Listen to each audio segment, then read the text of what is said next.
여호수아가 죽은 후에 이스라엘 자손이 여호와께 이어주어 이르되 우리 가운데 누가 먼저 올라가서 가나안 족속과 싸우리이까?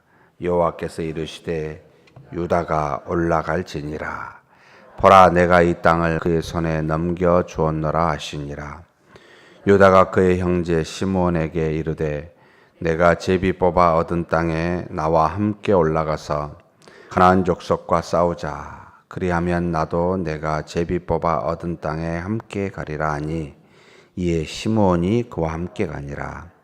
유다가 올라가매 여호와께서 가나안 족속과 브리스 족속을 그들의 손에 넘겨 주시니 그들이 베색에서 10,000명을 죽이고 또 베색에서 아도니 베색을 만나 그와 싸워서 가나안 족속과 브리스 족속을 죽이니 아도니 베색이 도망하는지라. 그를 쫓아가서 잡아 그의 엄지손가락과 엄지발가락을 자르매 아도니 베색이 이르되 옛적에 70명의 왕들이 그들의 엄지손가락과 엄지발가락이 잘리고 내 상 아래에서 먹을 것을 줍더니 하나님이 내가 행한 대로 내게 갚으심이로다 하니라. 무리가 그를 끌고 예루살렘에 이르렀더니 그가 거기서 죽었더라. 유다 자손이 예루살렘을 쳐서 점령하여 칼날로 치고 그 성을 불살랐으며 그 위에 유다 자손이 내려서 산지와 남방과 평지에 거주하는 가나안 족속과 싸웠고 유다가 또 가서 헤브론에 거주하는 가나안 족속을 쳐서 세세와 아히만과 달메를 죽였더라. 헤브론의 본 이름은 기럇 아르바였더라. 거기서 나아가서 드빌의 주민들을 쳤으니 드빌의 본 이름은 기럇 세벨이라. 갈렙이 말하기를 기럇 세벨을 쳐서 그것을 점령하는 자에게는 내 딸 악사를 아내로 주리라 하였더니 갈렙의 아우 그나스의 아들인 운니엘이 그것을 점령하였으므로 갈렙이 그의 딸 악사를 그에게 아내로 주었더라.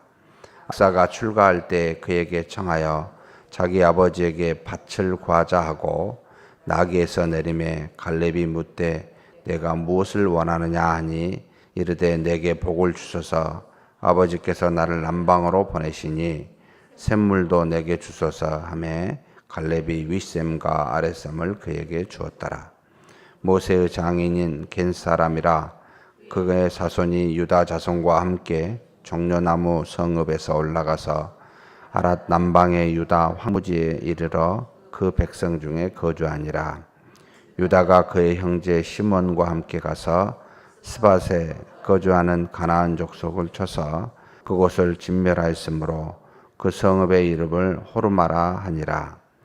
유다가 또 가사 및 그 지역과 아스글론 및 그 지역과 에그론 및 그 지역을 점령하였고 여호와께서 유다와 함께 계셨으므로 그가 산지 주민을 쫓아내었으나 골짜기의 주민들은 철병거가 있으므로 그들을 쫓아내지 못하였으며 그들이 모세가 명령한 대로 헤브론을 갈렙에게 주었더니 그가 거기서 아낙의 세 아들을 쫓아내었고 베냐민 자손은 예루살렘에 거주하는 여부수 족속을 쫓아내지 못하였으므로 여부수 족속이 베냐민 자손과 함께 오늘까지 예루살렘에 거주하니라. 요셉 가문도 베델을 치러 올라가니 여호와께서 그와 함께 하시니라. 요셉 가문이 베델을 정탐하게 하였는데 그 성읍의 본 이름은 루스라. 정탐꾼들이 그 성읍에서 한 사람이 나오는 것을 보고 그에게 이르되 청하노니 이 성읍의 입구를 우리에게 보이라. 그리하면 우리가 내게 선대하리라 하매 그 사람이 성읍의 입구를 가리킨지라. 이에 그들이 칼날로 그 성읍을 쳤으되 오직 그 사람과 그의 가족을 놓아 보내매 그 사람이 헷 사람들의 땅에 가서 성읍을 건축하고 그것의 이름을 루스라 하였더니 오늘까지 그곳의 이름이 되니라. 아멘. 오늘부터 사사기를 보도록 하겠습니다. 이전엔 우리가 보았듯이 여호수아였습니다. 16년의 기간 동안에 가나안을 정복했는데 6년 동안은 정복 기간, 10년 기간은 정착 기간, 이렇게 해서 16년을 통해서 하나님이 모세 다음으로 이제는 여호수아를 사용하여 이제 가나안 땅을 완전하게 정복하게 하셨습니다. 그리고 난 다음에 이 여호수아가 죽자 이제는 여호수아가 죽음 뒤부터 하나님께서 12명의 사사 재판관이라는 말이 더 타당한데요. 약 340년 동안 사울이 왕이 되기 전까지 하나님께서 그 기간 동안 지역적으로 또는 시대적으로 필요한 사람을 세워 이스라엘 백성의 잠깐 동안, 꼭 우리가 이런 표현을 쓰면 맞을지 모르겠습니다만 비정규직이라는 표현, 정격으로 모세나 여호수아를 사용해서 죽을 때까지 쑥 쓰시는 게 아니고 한 기간, 한 지역을 들어서 사용하여 하나님의 뜻을 이끌어 그 백성을 당신의 뜻대로 인도하신 그와 같은 시기, 조금 보통 이 시기를 이스라엘 역사에서 혼동의 시기, 혼란의 시기라고 부릅니다. 그래서 340년 동안 하나님께서 그 가나안 땅에 정착하여 국가를 세우기 전까지 사무엘을 통하여 그렇게 하나님이 사용한 시기, 그래서 사사기라고 부르고 있습니다. 그래서 12명의 사무엘을 뺀 12명의 사사를 340년 동안 하게 되는데, 이때 이스라엘 백성은 하나님이 주신 땅에서 하나님의 말씀을 가지고 살아야 되는데 그렇지 못한 굉장히 하나님의 여호와의 신앙에서 벗어나 타락한 시대이기도 하고, 그리고 자체의 내분이, 그러니까 12지파 안에 내분이 일어날 뿐만 아니라 정복하지, 오늘 또 1장에 보면은 나옵니다만 정복하지 못한 이방 족속들로 인해서 굉장한 압제를 당하게 되는 일들이 일어나게 됩니다. 이렇게 일어나는 시대에 하나님이 사용한 사사들을 통하여 당신의 백성을 치리하였다 해서 사사 시대라고 부릅니다. 놀랍게도 이 12명의 사사를 통하여 통치하는 방식이 아주 정해져 있습니다. 그러니까 정해져 있다라는 말은 이스라엘 백성이 하나님 앞에 타락하여 범죄하게 되면 하나님께서 심판하시게 되고, 심판하면 참 힘드니까 회개하게 되고, 회개하면 하나님이 사사를 통하여 구원하시고, 또 구원이 지나면 좀 편안해졌잖아요. 또 타락하게 되고, 타락하면 또 심판하시게 되고, 심판하면 또 회개하고, 회개하면 하나님이 구원하시고, 이 네 가지 패턴이 반복적으로 12사사 시대에 진행이 됩니다. 이 사사기를 통해서 우리가 얻어야 될 교훈은 비록 한 21장밖에 되지 않습니다만, 하나님이 우리를 어떻게 사랑하신가, 하나님이 우리를 포기하지 아니하시고 지속적으로 우리를 구원하시는 하나님에 대해서 느끼게 되고, 우리는 우리 자신이 참 놀랍게도 하나님을 지속적으로 배반하는 존재이구나, 죄인이구나를 이 사사기를 통해 보면서 좀 배웠으면 좋겠다라는 생각이 듭니다. 하나님의 은혜를 받으면 그 즉시 타락하고, 타락하면 하나님이 우리를 구원하시기 위해서 치시고 심판하시고, 그 심판을 통해 아프니까 질질 짜고 살려달라고 하나님 앞에 나아가고 회개하는 거죠. 하나님이 다시 그 회개하는 백성을 구원하시는 이와 같은 패턴이 어쩌면 지금의 우리의 신앙생활의 패턴인지도 모르겠습니다. 그래서 이걸 보면서 우리 자신을 살펴보고 하나님이 우리에게 인도하심이 무엇인지를 이렇게 깨닫는 그런 새벽 기도가 되었으면 좋겠다 싶습니다. 1장에 우리가 이제 살펴보면 하나님께서 340년 중에 이제 바로 지금 1장 여호수아가 죽고 난 뒤에 일어난 현상을 바로 보여주고 있습니다. 여호수아가 죽은 뒤에 이스라엘 자손이 하나님 앞에 나가서 기도합니다. 다 이미 여호수아를 통하여 주요 족속들과 왕들을, 또 주요 성읍들을 정복해 놓은 상태입니다. 그리고 난 다음에 제비를 뽑아서 각 지파에게, 세 지파는 요단강 동쪽에, 그 다음에 나머지 세 지파, 9지파는 물론 이제 므낫세 반지파는 저쪽이고 이쪽이지만 총하면 10개 지파죠. 10개 지파는 요단강 서쪽편에 땅을 제비 뽑아 나누어 주었습니다. 그래서 이제는 각각의 그 족속 12지파가 가서 나머지는 스스로 진멸해라, 정복해라 라는 그런 어떤 사명을 주었습니다. 좀 이렇게 생각하시면 참 좋겠다는 생각이 듭니다. 하나님께서 우리에게 필요로 하는 대부분의 것을 다 제공하십니다. 그런데 이 제공하신 것은 100% 완벽하게 주신 것은 아니라는 겁니다. 하나님이 모든 만물을 처음에 천지창조를 하실 때 지금의 세계와 같이 완벽하게 천지창조를 6일 동안 만들어 주시지 아니하셨습니다. 굉장히 기본적이고 절대적으로 필요한 것들은 하나님께서 주셨지만 우리에게 생육, 번성, 정복, 물론 정복도 아닌 생육, 번성, 충만이라는 기본적인 은혜를 모두에게 주어 하나님이 가질 수 있는, 하나님만이 가지신 창조적 능력을 우리에게 일부 부여합니다.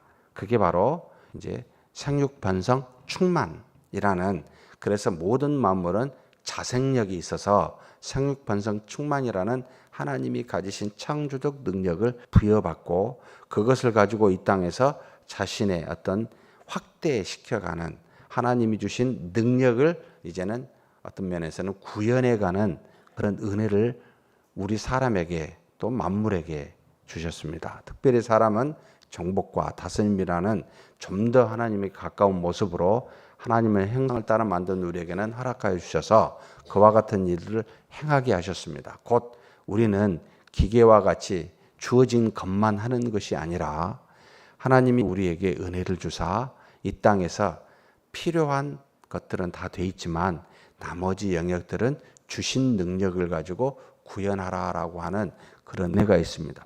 이스라엘 백성에게도 가나안 땅을 정복할 수 있도록 대부분의 중요한 것들은 당신의 필요한 지도자 여호수아나 모세를 통하여 이루게 하시고 나머지는 우리의 믿음을 통하여 우리로 하여금 이 땅에서 그 일들을 믿음으로 구현하도록 허락해 주셨다라는 겁니다.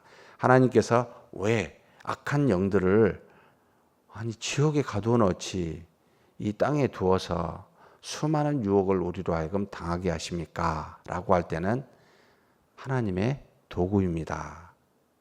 우리로 하여금 믿음으로 구현할 수 있도록 믿음의 100%를 주어서 우리로 하여금 기계처럼 하나님의 뜻대로 좌우되는 것이 아니라 믿음을 가지고 스스로 자발적으로 믿음을 구현할 수 있도록 선악과 나무도 만들어 놔보고 그 다음에 악한 영을 두어 믿음으로 물리쳐 하나님의 나라를 구현하는 그와 같은 창조적 능력, 스스로 신자의 은혜를 우리에게 부여하여 그렇게 하셨다.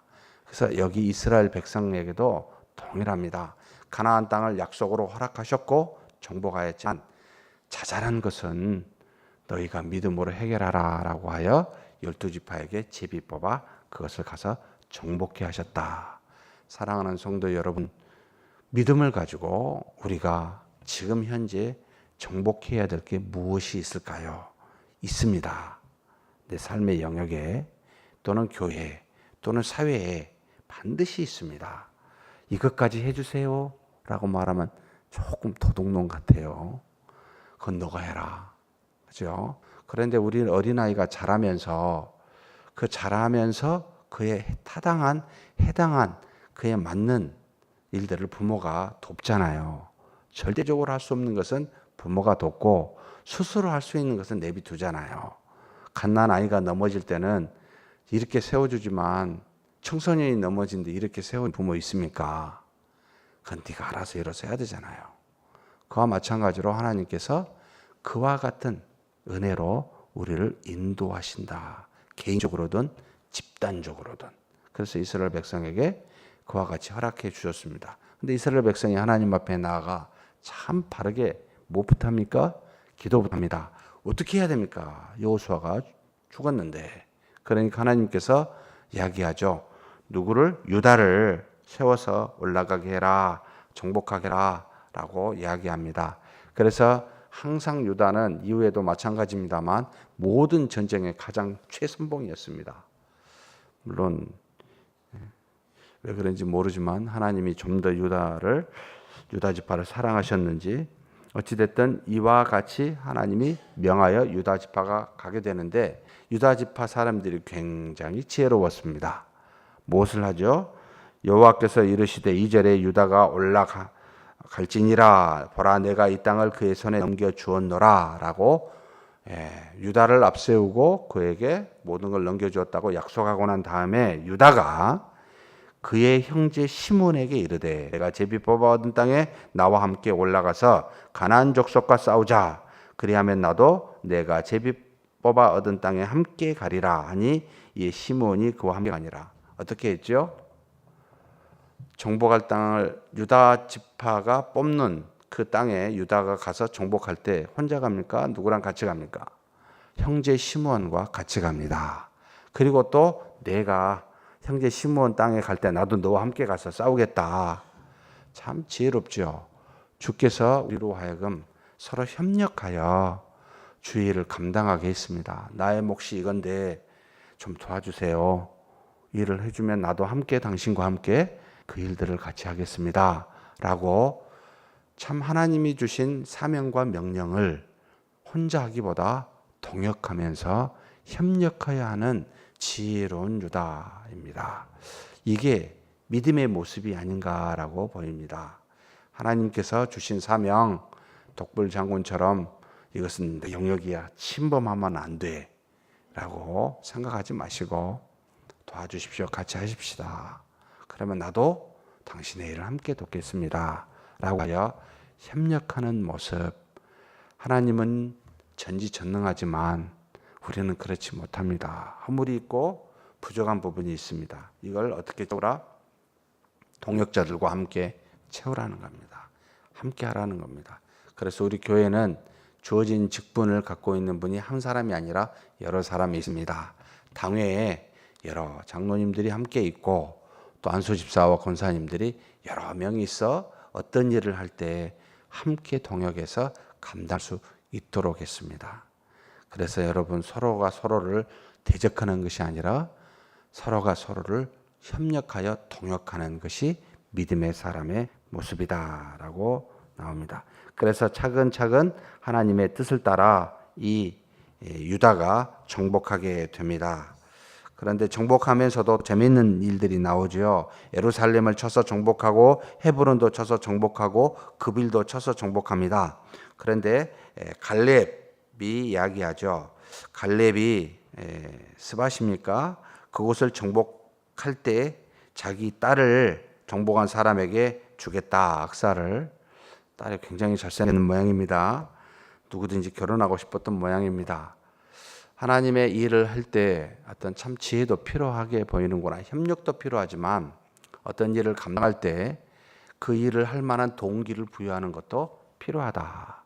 사실 하나님이 주신 지혜의 모습이기도 합니다. 물론 지금 보면 자신의 동생의 아들, 그러면 조카죠. 조카와 결혼을 하게 됐습니다만 그 스밧을 이제 정복하게 되니까 그때까지만 해도 서로 같은 가족끼리 결혼하는 것은 지극히 정상적인 일상적인 것이었기 때문에 큰 문제가 되지는 않습니다. 지금은 좀 그렇게 못하죠. 어찌되었든 이와 같은 동기부여를 통하여 또한 어떤 일을 잘 감당하고 있는 것도 참 지혜롭다라고 보입니다. 그런데 우리가 읽지 않았습니다만 지금 27절부터 36절의 말씀이 참 뼈아픈 말씀입니다. 여기 보면 어디서부터 나타나냐면 19절에서부터 21절에 여호와께서 유다와 함께 계셨으므로 그가 산지 주민을 쫓아내었으나 골짜기 주민들은 철병거가 있으므로 그들을 쫓아내지 못하였으며. 자, 전제는 여호와께서 유다와 함께 계셨어요. 그러면 주께서 그들을 통하여 모든 일을 이루시고 계시다는 뜻입니다. 그런데 무엇은 하고 무엇은 못합니다. 산지 주민을 쫓아내었습니다. 함께 계심으로. 그런데 뭘 못했습니까? 골짜기 주민들은 쫓아내지 못했습니다. 무슨 차이일까요? 산지 주민에는 뭐가 없었습니까? 철병거가 없었고 골짜기 주민들은 철병거가 있습니다. 그러면 하나님은 철병거가 있을 때는 그 믿음이 안 통하고 철병거가 없는 곳은 통하네요. 이게 참 믿음을 가진 자들의 취약점입니다. 하나님이 주신 믿음이 어쩔 때는 적용이 되고 어쩔 때는 적용이 안 되는데, 적용이 안 되는 부분에서 무슨 문제가 있습니까? 우리의 눈으로 본 생각, 합리적인 생각이 하나님이 주신 믿음을 방해하는 모습입니다. 철병가가 없을 때는 담대히 있는데 철병가가 있는 골짜기를 족속을 보니까 이게 믿음이 안 통하게 됐어요. 우리의 연약한 모습을 그대로 보여주고 있습니다. 사랑하는 성도 여러분, 내 생각에 믿음이 있어도 이건 안 되겠다라고 하면 믿음이 있어도 안 됩니다. 그런데 상관없이 하나님이 주신 믿음으로 무엇이든지 가능하다라고 생각하면 다 이룰 수가 있습니다. 믿음의 여부를 끝까지 붙잡고 믿음 없이 가도록 하는 인간적인 생각을 버리는 저와 여러분이 되었으면 좋겠습니다. 그리고 뒤에 쫓아내지 못한 족속들이 쭉 나타납니다. 바로 27절에서부터 36절에 이르기까지 하나님이 주셨는데 쫓아내지 못해서 어떤 성은 남아있고 나중에 이스라엘 백성이 강성하여지니 그제야 그들이 노역을 하게 되더라 라는 것으로 결론이 가게 됩니다.